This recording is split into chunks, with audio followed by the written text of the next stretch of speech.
stop before I kill them all. So, if you want to go through the whole thing and go through slides, I will give you extra credit on this study guide. So this study guide, which is, just hold on, you just asked me, so let me consider that. So it's yellow, green, pink, red, blue, and then another yellow. So there's 6 sections total. Each section is worth 20 points. So you see like if it's just a check, it's 20, because I looked for mostly completion. Some I looked for mistakes and I kind of corrected as I went, but I'd like to review pieces of that here with you now. But in the future, every section's worth 20, so that's out of 120 points. So I'll add, let's say, a maximum of 10 points to the study guide. Okay, so I'll make a note to myself. Will that make a big jump in our grade? You can calculate that. What's 130 out of 120? 108. So that, however, this study guide, which is a big, like end of year final review, counts as a test grade. Oh. So and you guys can see those. You guys can see that in Power School. Like it's hanging there. It's waiting for me to put grades in. So yes, that does count as a test grade. The whole thing. Yeah. So, all right. Questions right now? Yeah. If you go through, if you want to finish the PowerPoint, because I think it's valuable. It's got a lot of good reminders in it. So last call on this one. If you go through the PowerPoint and do what I've assigned for that, which was every slide write down a factoid plus answer the questions. You can turn that in on the last day that I take the study guide from you, and I'll add 10 points to your overall study guide grade. So let's say you missed a couple points here and there. That could either bring you up to close to 100 or push you over 100, which would be one of your final test grades. Now, I'm not pressuring you to do that because you're going to do fine. Just keep doing what you're doing, participating every day in this review. You're fine. Okay? All right, so I'm going to ask for some help here. Okay, ready? If you need to pull up the study guide. Oh, no. Guys. All right, if you need to pull up the study guide, you know where it is. If not, it might be in your hands right now or look on the front. So I'm going to ask for just some fill in the blanks and then some, we're going to do comparing nomenclature and drawings. Those drawings are the ones that some of you guys skipped out on. So if you like legit just skip a whole set of questions, like you just get points docked. If you're like, oh, I just didn't do this one part out of 10 questions because I didn't know this one, like a lot of you guys skipped, was it manganese or magnesium oxalate or something like that? Yes. Okay, oxalate, you forgot oxalate, big whoop. But if you skip the whole nomenclature table, shame on you, okay? So, metal ions are metals. Metals form ions with what charges? Aaron. Come on, you guys do know this? Let's go. Zoning out on me. Metals form ions with what charges? Positive charges. Okay, everybody, let's do this orally together. Metals form ions with positive charges called cations.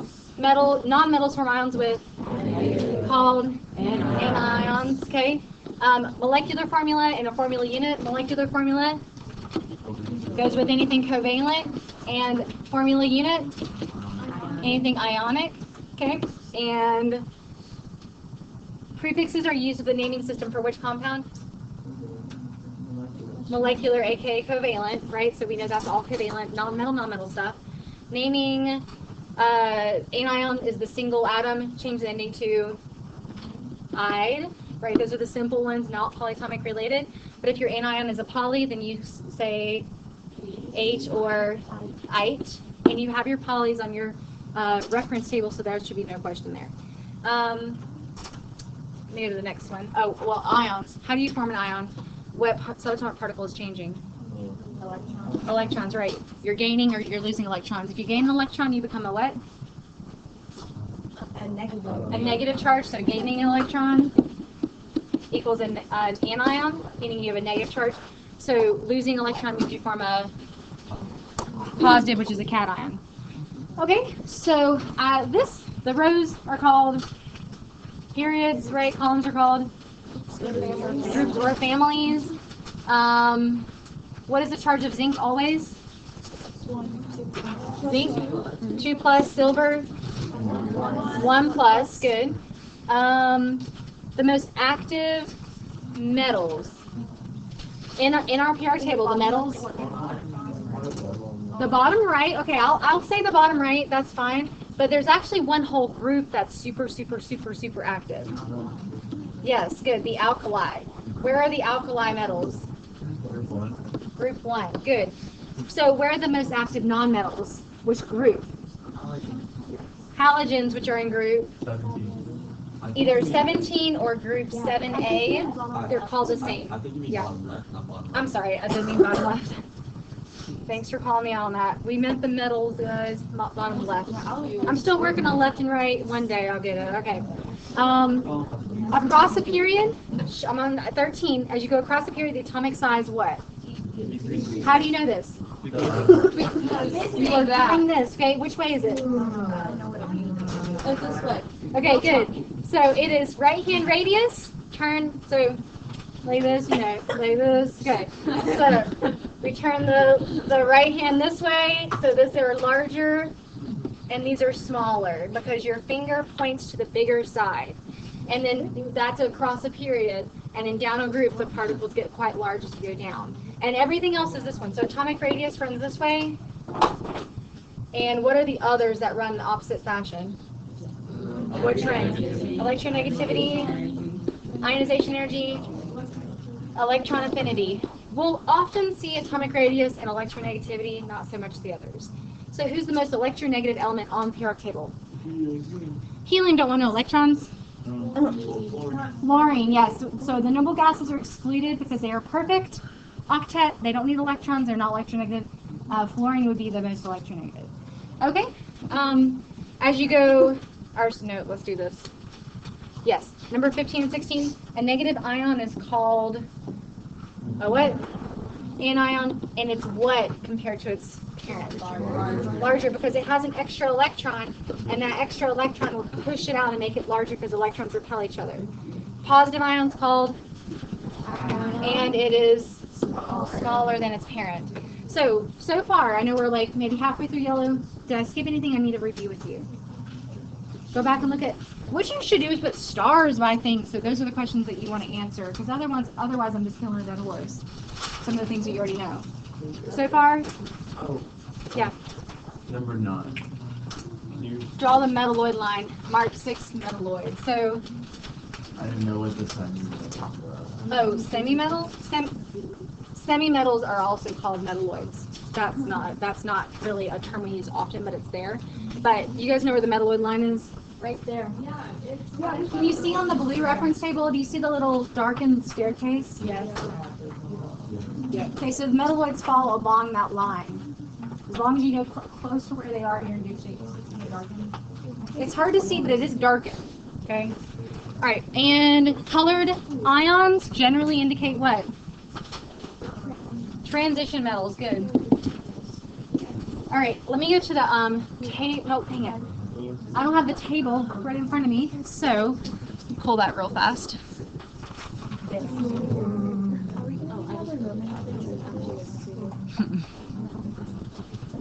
All right, I have some questions for you. Ready? Really, because some people have messed up on their transition metals. All right, shh. You're still like talking over me. It's not helping the group at all. Okay. So COBr2. CO. Cobalt. Br2 or Br. Bromide. So how do you write the name? Good. Cobalt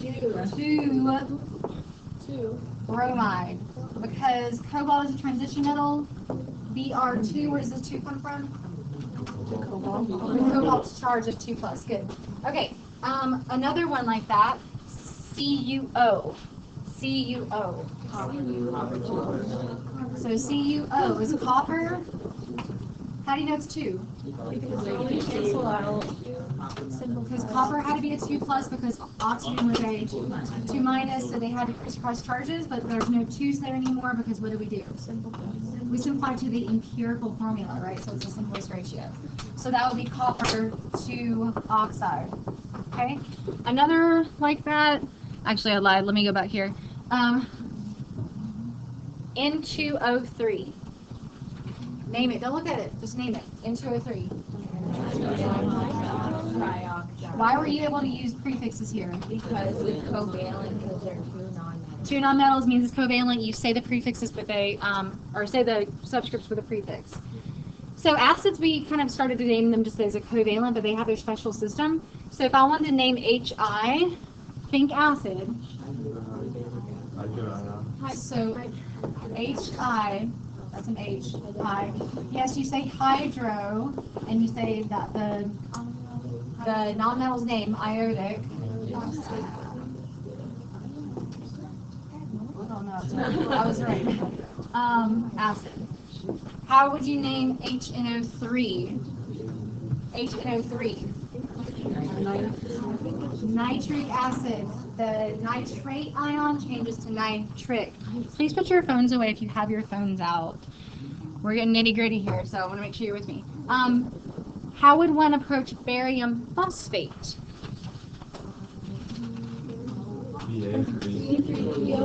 Okay, don't just look at your packet. Try telling me how you're approaching it. You think barium.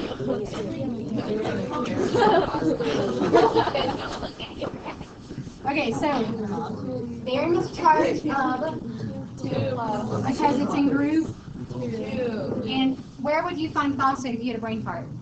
And you're looking at the sheet right now and you see it's P. 3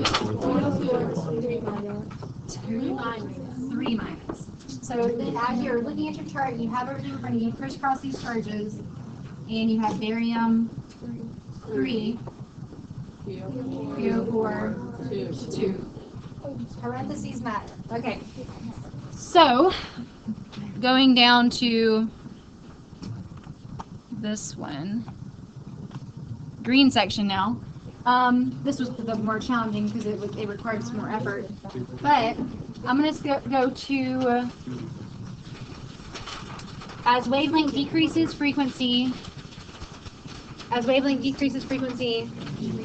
increases. As wavelength decreases, energy decreases. So a wave that's going to be moving somewhat fast has a kind of a short wavelength, so that's kind of a shortish wavelength. So it's going to be moving somewhat fast. Short little wavelengths move really, really fast, but long wavelengths move slow and they have less or more energy. Less because they're moving slow. The speed relates to the energy. As frequency increases, that means it's moving really fast. What's happening to energy? It's increased as well. Question?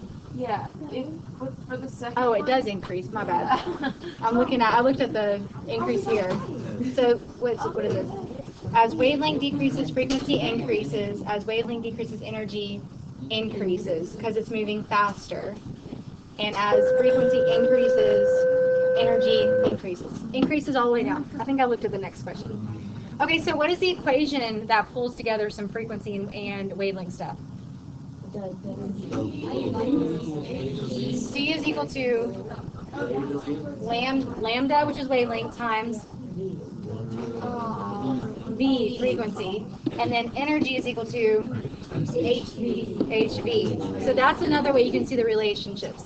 Okay, so, nope, sorry. I didn't copy that part either. Okay, I'm going to scroll here. So you guys had some questions because you feel like question marks. So tell me, on the board right now, nope, on the board here, tell me what number, nope, let me scroll down a little bit more. Tell me what number I need to go over. 11? Any more? 10 and 11. Okay, let's start with those because I can only do a couple things at once here. So, all right, 10. What is the wavelength of an electromagnetic wave that has a frequency of 65,200? What a hertz is the same thing as a per second, right? So the frequency unit is per second generally. So if it's asking for wavelength, what equation do we have to use? C equals lambda times frequency, right? C, that means you have to know what C is. 3.00 times 10 to the 8th meters per second, that's the speed of light. So if I have C is equal to lambda times frequency, and I need to solve for wavelength, which is lambda, I'm going to divide by what? Frequency. And so solving for wavelength. So I'm going to do C divided by V. That's it. Set that up for yourself. 11 was the energy of a photon with a frequency of blah. Okay, so we have, can I erase this? Yes. Okay. Sorry, I'm running out of board space and I need the questions in there. The frequency is 3.51 times 10 to the 12. Thank you, 12 per second. And it's asking for energy. What equation do I use? E equals H times V. E equals H times V. And since H is a constant, you have to give it to you. 6.626 times 10 Is negative 34. negative 34 joules times seconds. That would be given to you. So E is equal to HP. So how do I calculate? Just multiply H and V. You got it. And seconds would cancel, leaving us in joules, which is a unit of Energy. energy. So that makes sense. All right, another one that's still here. Oh, you guys tell me what type of radiation has the highest energy? Gamma. Okay, who's the lowest energy? Oh no. So, well, I was thinking a nuclear chem. Hold on for a second. Look on your. I don't have a reference table in front of me. Look on your reference table. Do you guys see the electromagnetic spectrum? All right. These questions like come straight off this answer key in disguise. Like this is legit an answer key in disguise. So who has the lowest? Who has the highest energy? Gamma. Who's the lowest? Radio wave. 104.7 is the radio station. That's 104 hertz. That's the radio wave that's moving quite slow. What form of light has the lowest energy? The lowest energy. Red is the lowest. What form of light has the highest energy? Violet. Okay. Going back to nuclear chem, quick review. The three radioactive particles are alpha, beta, and gamma. Who has the highest energy between these? Gamma. Who has the lowest energy between these? Alpha. Alpha is also a helium nuclei. It's a big fat particle, so it can just kind of split. This is also known as an electron. Do you remember that? Yeah, you do. Yeah, question. Oh, I remember that. Something that appears on the radio is hertz. It's hertz. Yeah, or megahertz. Yeah, megahertz because it's a larger number, but it's a. Yeah, that's so crazy. So they got to pick. They pick their frequency. Well, they apply for a frequency that they want to be.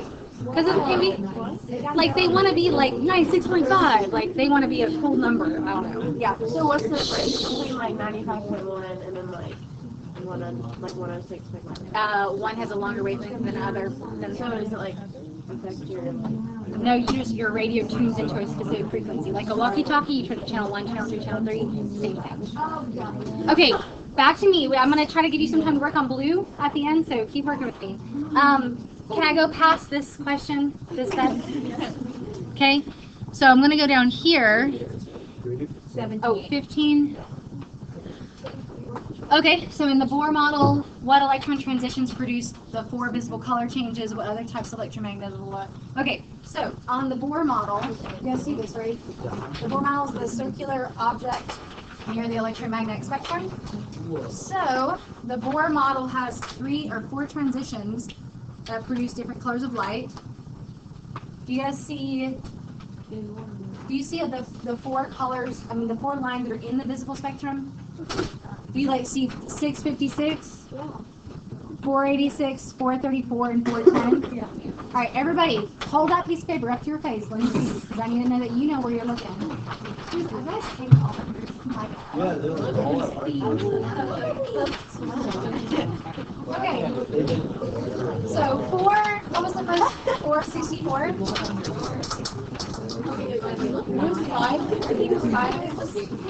Yeah, 656. Can your partners tell you where you're looking right now? Because I need you guys to point it out. 656, 434.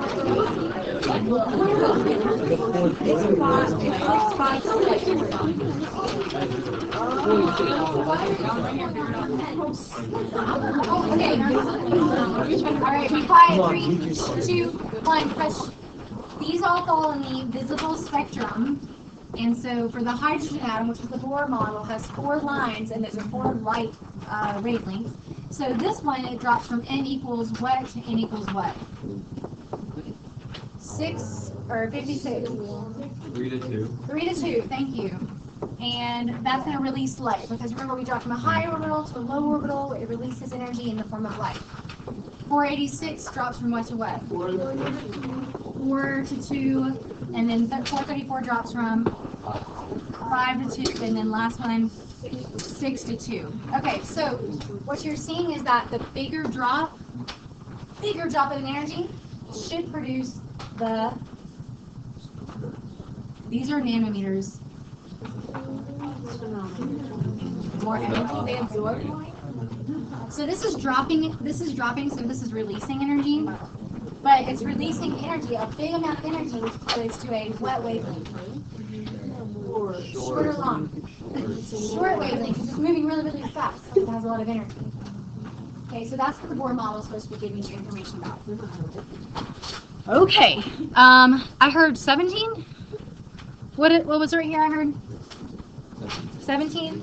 Are the colors of, guys, do not talk over me, help me out here.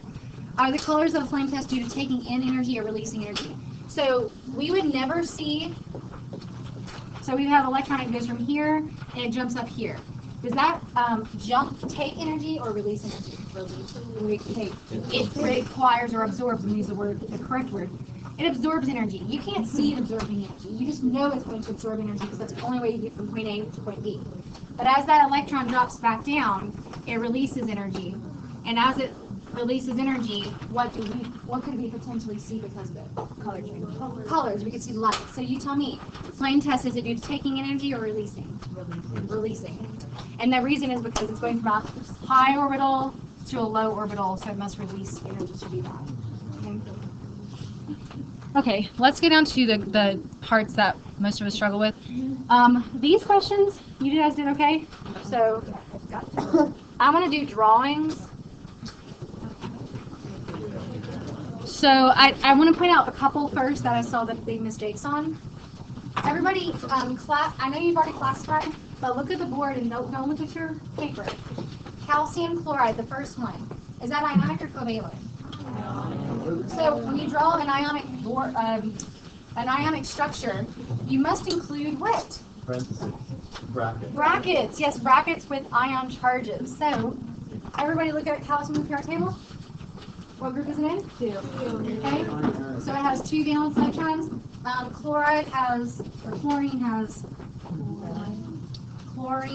is in what group? 7. So it has 7 valence electrons. Okay, so that's just group number. Group number equals valence electron number. We know that? Yes or no?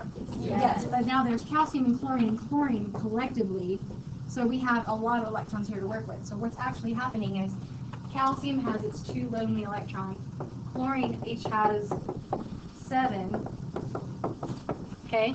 So what's happening in this exchange? So calcium's giving 1 to this chlorine and 1 to this chlorine as a transfer of electrons, which is how an ionic bond forms. So calcium ends up with a what? +2 charge because it has no electrons left. It gave up 2.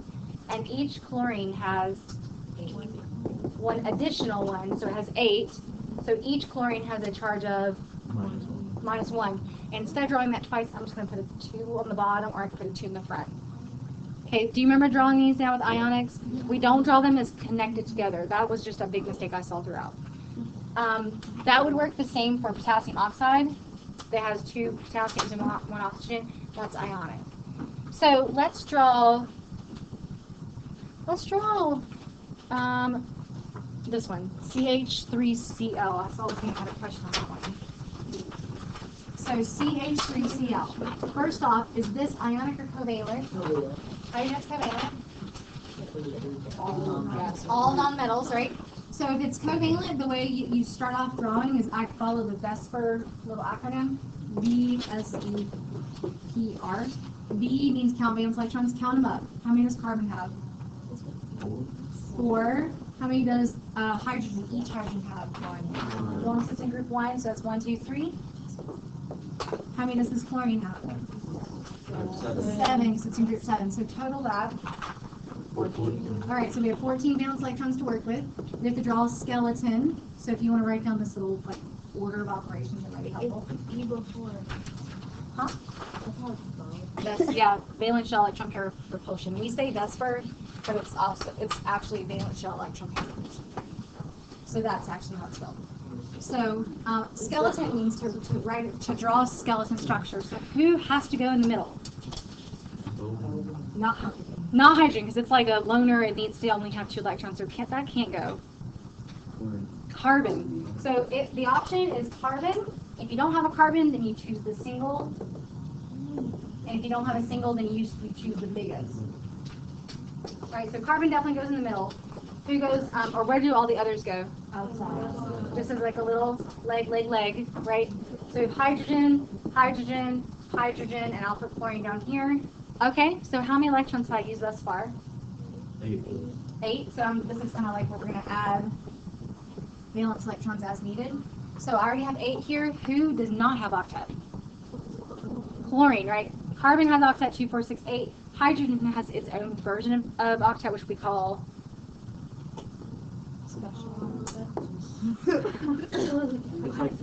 it's called duet, right? So it's like two people singing the duet. This has 2 electrons, 2 electrons, 2 electrons, and 2 electrons. Okay, so now I need to get chlorine. So it's 2, 4, 6, 8. Okay, so now we have to do kind of the octet, and then this the P means pair. Like, do I need to double up something or triple up something? In this case, I do not need to. And then this says review. So when I say review, it means count valence electrons. How many valence electrons total are here? 14. 2, 4, 6, 8, 10, 12, 14. Check. Yay. So that would be a tetrahedral structure, which would be, because it has 4 legs. But really what you should identify quite easily is it polar or non-polar. Why do you say polar? This area here is partially positive because there's no electrons hanging out here. This area down here is partially because there's a bunch of electrons hanging down here. So that's polar, which means it interacts with water and it does all kinds of cool, has a lot of cool characteristics. Okay, the last part was metallic bonding. Did you need help here? Properties, malleable, ductile, CFD localized electrons, and so forth. Yeah. Resonance structure. We've only done that like once in class. If you want to right now work on blue, be quiet and work. I'm going to still answer some questions I get on green. Work on blue. If you have your reference table right in front of you, and that might be really helpful to have right now. I'm going to draw one. How much more do you have?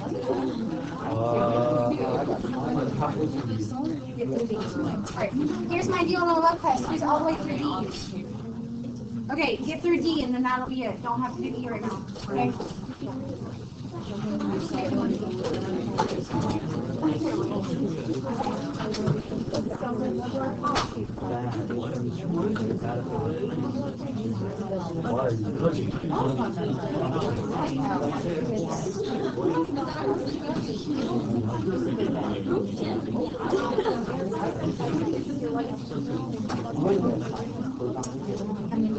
So the resonance structure is one structure which has its bonds in one location, and then you can alternately draw the same exact structure. But you notice I put single, double here, put single, double here. It's just putting the double line in a different location, but it's the same exact structure. So we call these resonance structures. Electrons replace Alright, guys, I said I would give you time. If you don't want to use it, I can move on to lecture because I'm still not done with the room with you.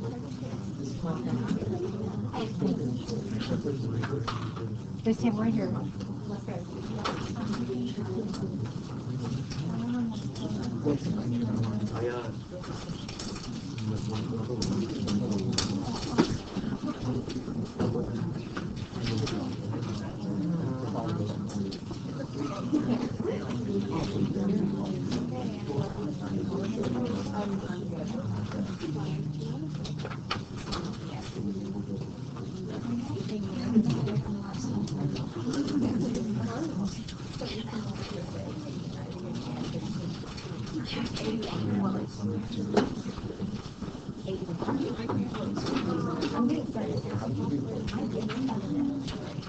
Once you get through D, you can put it in the box for me. She gets some PE in the box for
My game's more important. More the guys' game.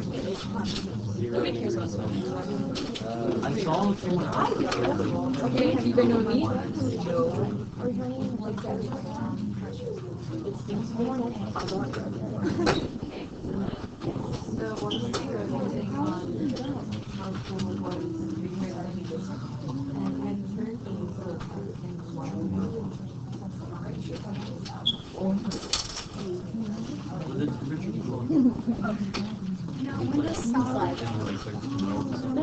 That's the word. That's the word.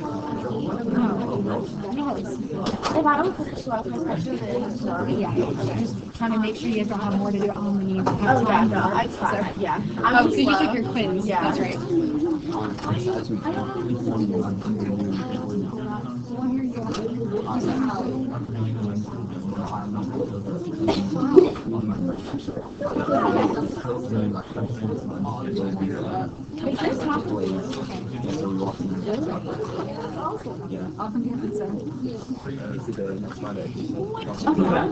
Is this half of blue or? So it goes about, sorry, I just phrase this. So the reactions are the kind of the first part, and then the comp story is the second part. It's a little longer, but I'm gonna have you guys. The reason I'm having you guys do half of blue, which is this reactions one, is I'm gonna chop off some of the bottom because it's a little long. Yeah. Okay, so yeah, go through the first blue. Okay. I was like all over my phone and stuff like that.